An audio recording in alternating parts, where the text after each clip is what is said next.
family is safe and protected and we're uplifted and can still make time for date night. Be oftentimes after school with him, helping with his antiques and watching. For years, one former palace aide supposedly carried a memory too sensitive to repeat.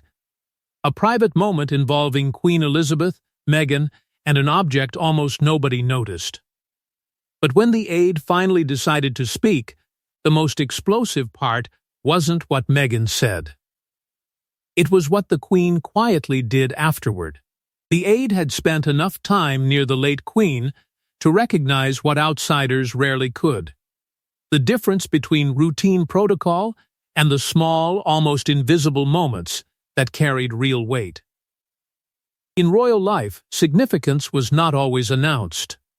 Sometimes it arrived in a pause, a glance, an object placed deliberately within reach.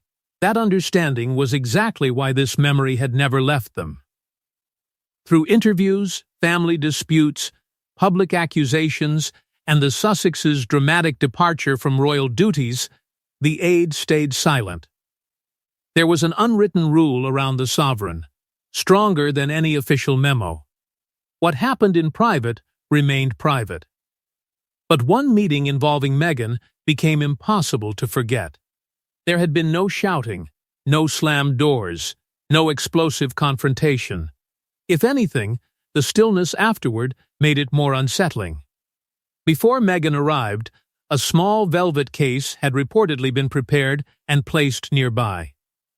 The aide understood immediately that this was no ordinary accessory being selected for a public appearance. Within the monarchy, jewelry could say what words often could not. A loan could mean trust. A family piece could suggest acceptance. A private gift could quietly signal continuity, belonging, even future responsibility. Yet Meghan left without the case. The Queen remained behind, unusually quiet, and those around her sensed that something had shifted. No explanation was offered. Instead, staff were instructed to return the velvet case to a private collection associated with intimate family pieces rather than the grand ceremonial jewels shown to the world. That detail stayed with the aide because it suggested the object had never been intended as decoration alone. Years later, the memory became even more troubling. According to this fictionalized account, the Queen had been considering a gesture toward Meghan that carried far greater emotional meaning than anyone outside that room could have understood. And if that was true, then the unopened case was not merely about jewelry. It represented a royal future that had come dangerously close to taking shape.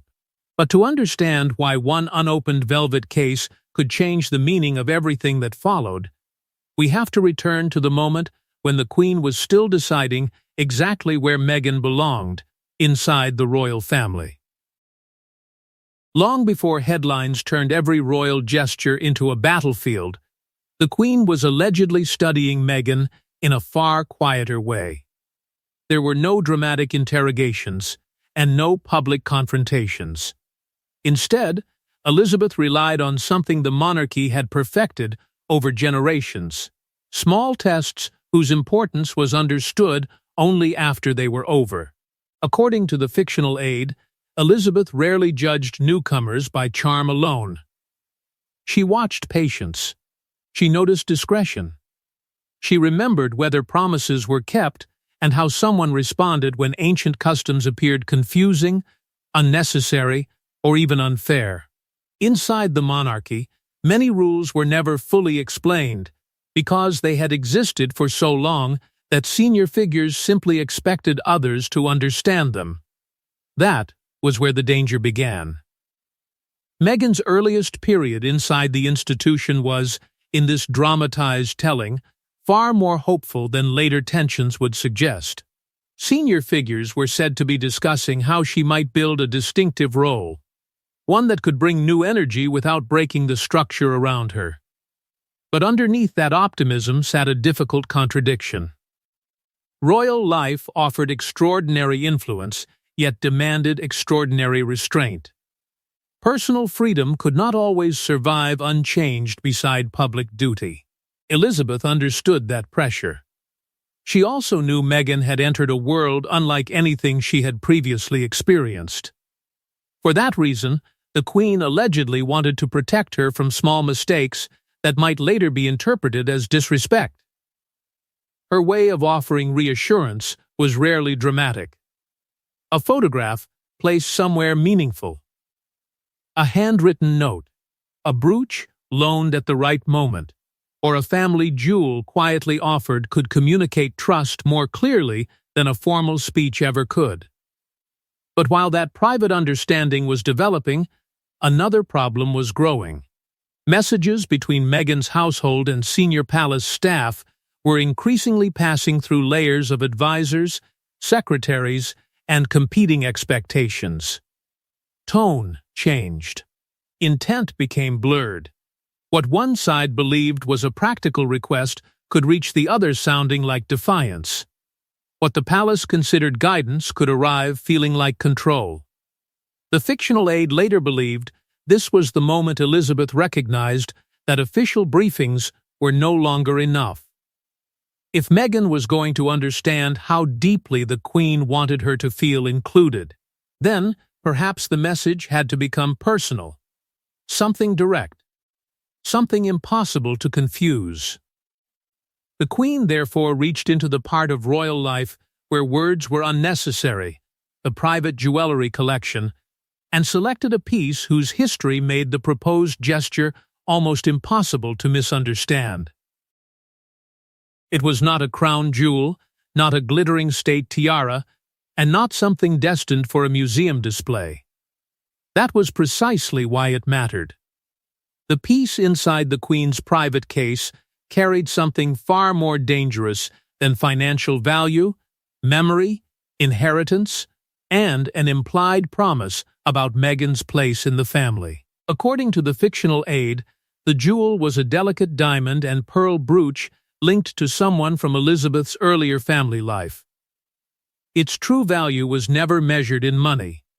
It belonged to that quieter category of royal possessions whose importance came from memory, loyalty, and private association. To receive such a piece could mean something far more intimate than being loaned a dazzling ceremonial jewel. It could mean acceptance. What made the moment even more unusual was that Elizabeth had allegedly chosen it herself. Staff had not simply been told to find something appropriate. The Queen had personally asked for this particular brooch to be prepared, immediately raising questions among those nearby. Was it merely a temporary loan, or was she considering something permanent? In royal circles, that distinction mattered enormously. Whispers began that the brooch might eventually appear on Meghan during an important engagement, quietly marking a deeper stage in her royal life. Yet Elizabeth reportedly wanted no announcement and no advance briefing. Meghan was supposed to understand the meaning first, before commentators or newspapers could turn the gesture into public spectacle. Then, the atmosphere changed.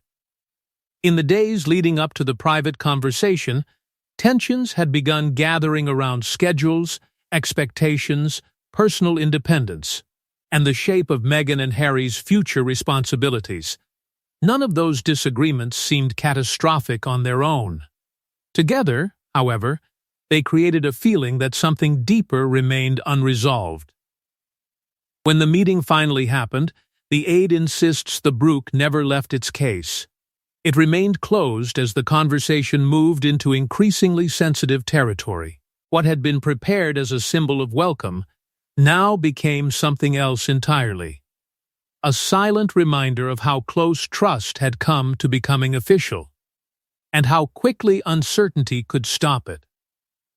The tragedy was that Meghan may not even have known what was sitting within reach, or what Elizabeth had originally intended it to represent. And according to the Aide, the reason that case never opened had almost nothing to do with jewelry, because the crucial moment came when Meghan asked the Queen a question nobody in the room had expected. The conversation had reportedly remained warm until Meghan raised one issue about her future. It sounded reasonable, even practical. Yet the aide remembered an immediate change in Elizabeth's expression. Not anger. Not rejection. Something more revealing, the realization that Meghan and the monarchy were imagining two completely different versions of the same future. According to the fictionalized account, Meghan wanted to know whether she and Harry could keep greater personal independence while still representing the crown in a prominent way. On the surface, the question sounded modern and manageable. But underneath it sat a much deeper conflict. Meghan wanted enough freedom to protect her identity and shape her own path. Elizabeth saw royal duty differently. To her, privilege and obligation were bound together, because the monarchy survived by applying the same limits again and again, even when those limits felt painfully restrictive. The Queen allegedly explained that the institution could adapt, but it could not easily separate royal status from royal responsibility. Exceptions created expectations. Expectations became precedent, and precedent could eventually alter the structure everyone else was expected to follow. Meghan did not erupt. She did not threaten to leave. In this dramatization, she simply pressed the issue further, asking why modernization always seemed to stop at the exact point where personal autonomy began. That was when the aide understood the real danger. Neither woman was necessarily trying to defeat the other. They were speaking from completely different ideas of what survival meant. For Meghan, survival meant space. For Elizabeth, survival meant restraint. Then came the detail the aide would remember for years. Elizabeth reportedly glanced toward the unopened velvet case. It lasted only a moment, but the meaning seemed unmistakable. The Queen had been preparing to offer something deeply personal, yet suddenly the symbolism felt too large for a future that had become uncertain. She chose not to open the case, not as punishment, not as rejection. The gesture was simply postponed, and that changed everything.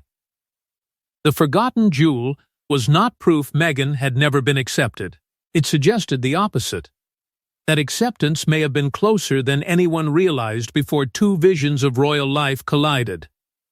Yet the story became far more complicated after the meeting ended, because the Queen's next instruction suggested she had not abandoned the idea of welcoming Meghan, she had merely postponed it. Staff expected the jewel to disappear back into storage and the moment to be forgotten. Instead, Elizabeth allegedly gave a strangely specific instruction: keep the case accessible. Those few words convinced the aide that the Queen believed another opportunity would come, and that whatever tension existed had not yet become permanent. The aide had assumed the difficult conversation would end the matter. A private family piece carrying that much meaning would normally be returned to secure long-term storage until another occasion justified bringing it out again. But according to this fictionalized account, Elizabeth did something else. She asked that the case remain among a smaller selection of personal jewels that could be reached without ceremony or delay. It was a tiny instruction, almost administrative. Yet to the aide, it revealed something deeply emotional. The Queen was not closing the door. She was waiting. Harry now became central to that hope. Elizabeth allegedly believed her grandson might still bridge the growing distance between Meghan's expectations and the traditions surrounding them. But that belief placed her in an agonizing position. As a grandmother, she wanted Harry to feel understood and supported. As sovereign, she knew that every exception granted to one household could create consequences for the entire institution. Meanwhile, tensions multiplied. Disagreements over schedules, public appearances, messaging, access, security, and responsibilities began carrying far more emotional weight than their practical importance suggested. What might once have been solved with a short conversation increasingly passed through advisors and competing households. Every delay created suspicion. every misunderstanding became evidence of something larger. And through it all, the Brooke remained waiting. In the Aide's memory, it became almost like a silent countdown. Each time relations appeared to soften, another disagreement arrived. Each time a new opening seemed possible, another layer of resentment settled over it. Slowly, the Aide began to understand that the greatest danger was not one dramatic argument.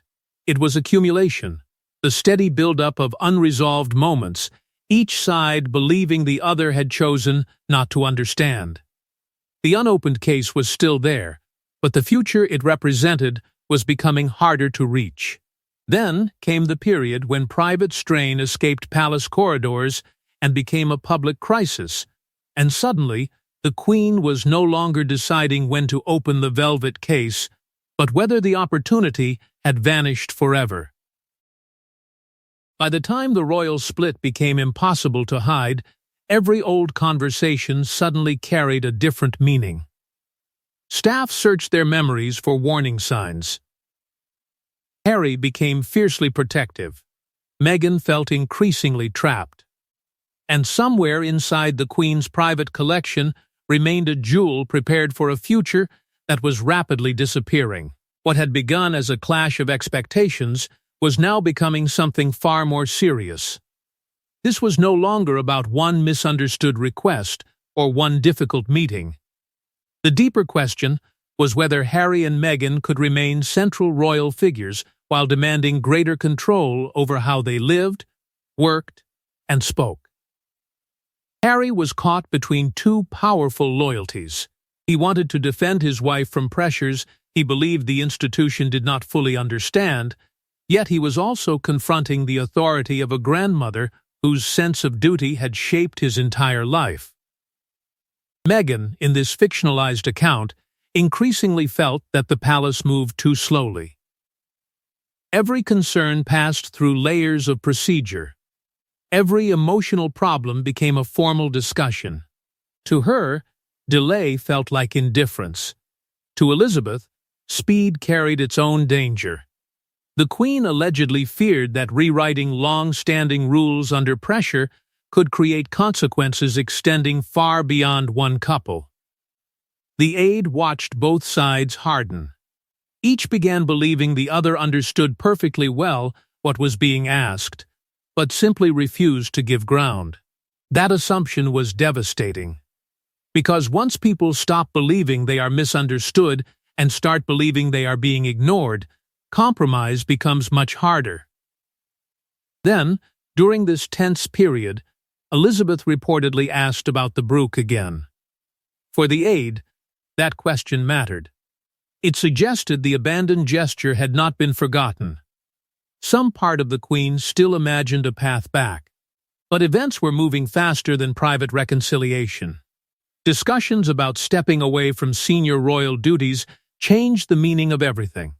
Suddenly, the issue was no longer how Meghan would fit inside the institution, but whether she would remain inside it at all. Soon afterward, the Brooke was removed from the Queen's easily accessible personal selection. No announcement followed. No dramatic order was given. Yet the Aide remembered that quiet administrative decision as the moment hope seemed to narrow. For years, that would appear to be the end of the story, until the Aide discovered something inside the Queen's records that completely changed what the unopened case had meant. The revelation was not engraved into the jewel, and it was never publicly announced. According to the Aide's fictionalized account, it appeared on a small handwritten note stored with the case. 5 understated words transformed the entire story, because they suggested Elizabeth had imagined Meghan's future very differently from what history eventually delivered. The note was discovered alongside the jewelry documentation, almost hidden by its own simplicity. There was no warning, no criticism, no cold instruction suggesting the Brooke had been withdrawn forever. Instead, the message allegedly read, "For Meghan, when the time comes."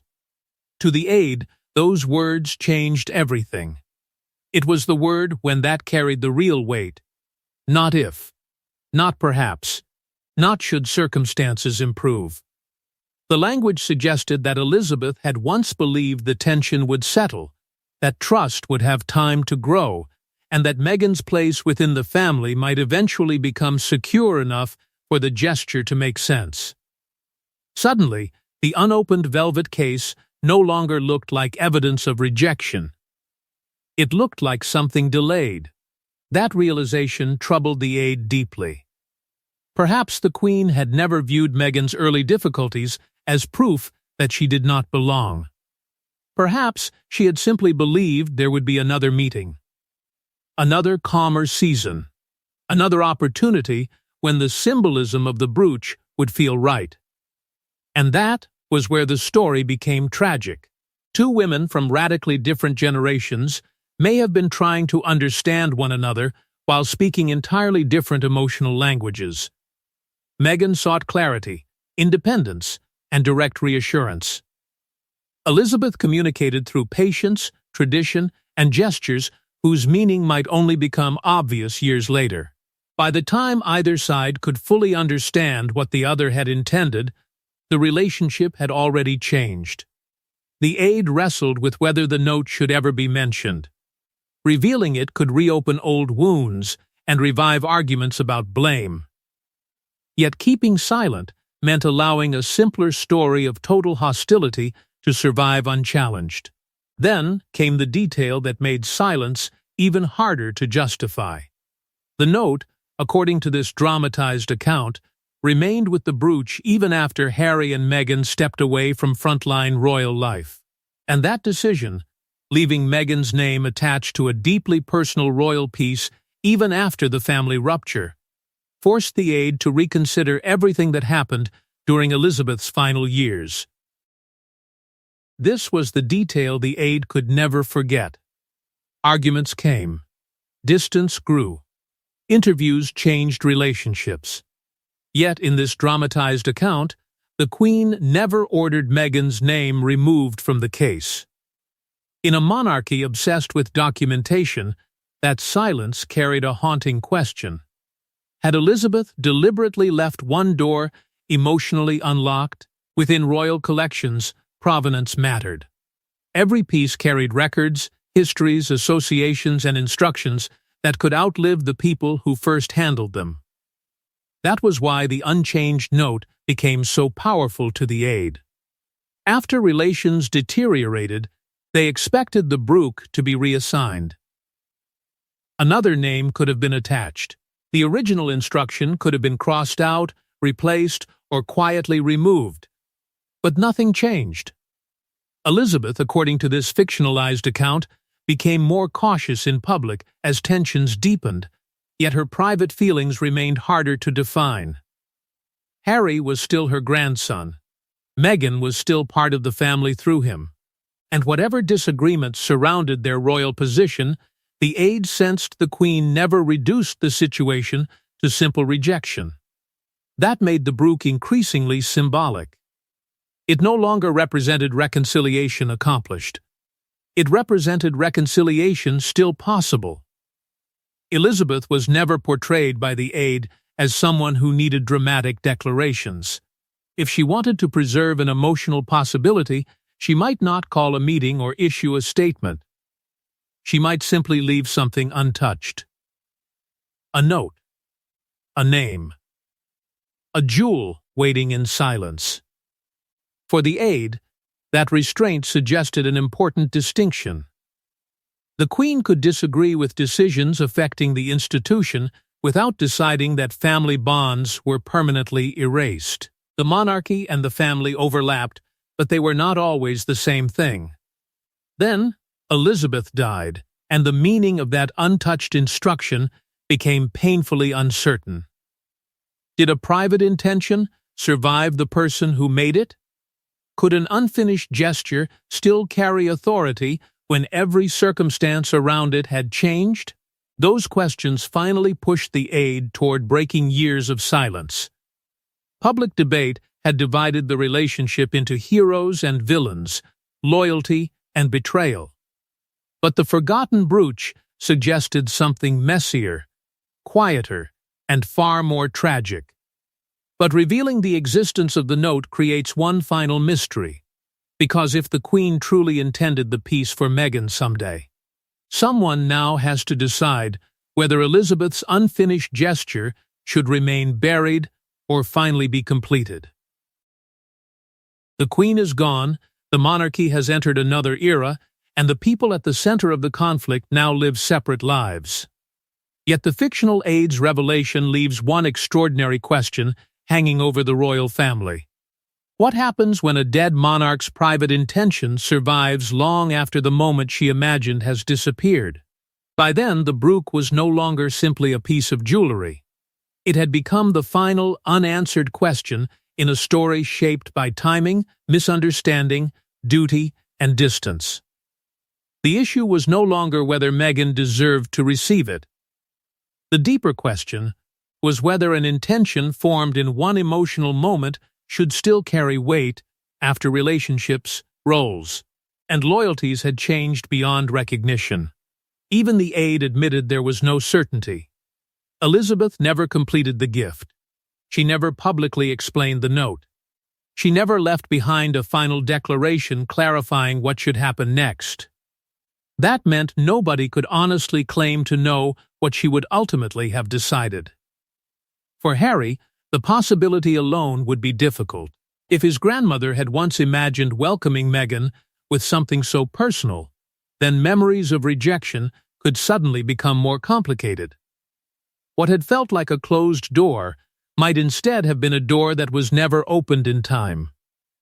Meghan's reaction, in this dramatized telling, remains unknown. And perhaps that uncertainty matters most, because one missing detail can transform the emotional meaning of everything that came before. The brook now represents what the family failed to say directly. Acceptance offered too carefully. Independence demanded too urgently. Reconciliation delayed until delay itself became a decision. And then there were the words on the note, "When the time comes." Once, they may have pointed toward Meghan's future inside royal life. Now they sound almost haunting, because sometimes the right moment does not arrive. Sometimes history moves faster than forgiveness. Palaces are built to preserve things, jewels, letters, records, names, but they cannot preserve opportunities. And perhaps that is why the Aide's revelation changes everything. Not because one forgotten jewel proves who was right or wrong, but because it suggests the royal story everyone thought they understood may have turned on a moment of acceptance that remained inside a closed box until it was already too late.